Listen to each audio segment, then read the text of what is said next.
Hi there, my name is Carlos Barreto. I was born and lived most of my life in Brazil, where I learned English at the age of 20.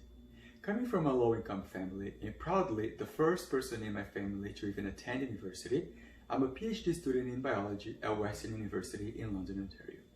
My research career started early on during my undergraduate degree in biological sciences back home in Brazil, when I was already doing research on the ecology of insects called true bugs. After graduation, I worked for 4 years as an environmental consultant, investigating the factors driving the distribution of invertebrates in unique systems that are caves. And currently, I'm working on my PhD that focuses on soil ecology.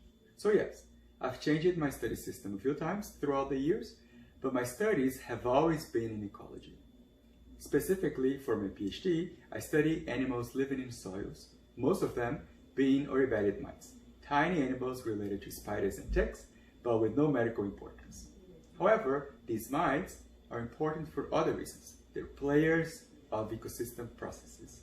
For instance, oribatid mites take part in the process of decomposition of dead organic matter. In other words, they degrade dead plants and dead animals, which ultimately means that they help cycle nutrients, including carbon and nitrogen. Well, as we all know, the world is facing changes globally. So even though this is 2020 and we're facing a global pandemic, I'm actually talking about climate change. So the question I've been excited to work on has actually two parts. First, how will oribatid mites respond to climate change given their importance? And then, what will be the consequences of this response to the processes they are involved, for instance, carbon storage? And to answer those questions, I work in peatland systems in North America. The first peatland is in Minnesota, near Grand Rapids in north central United States. And the second one is in northern Ontario, near White River.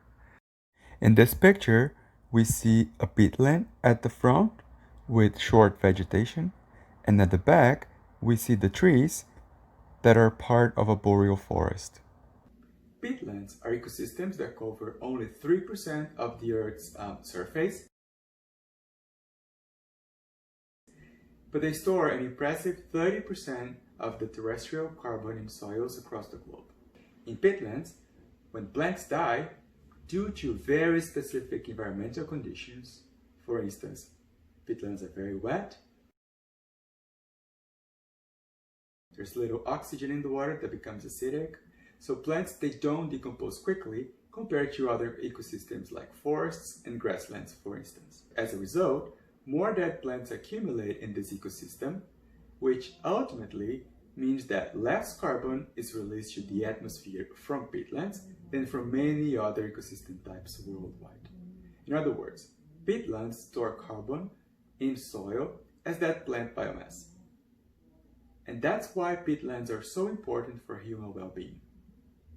In addition, oribatid mites are highly abundant and rich in terms of species in peatlands, making peatlands ideal systems for me to answer my questions. My research objective is to understand how global change factors affect peatland soil biodiversity and to link these changes to potential negative consequences in peatland carbon storage, one type of ecosystem process that is a key mitigation strategy in global climate warming.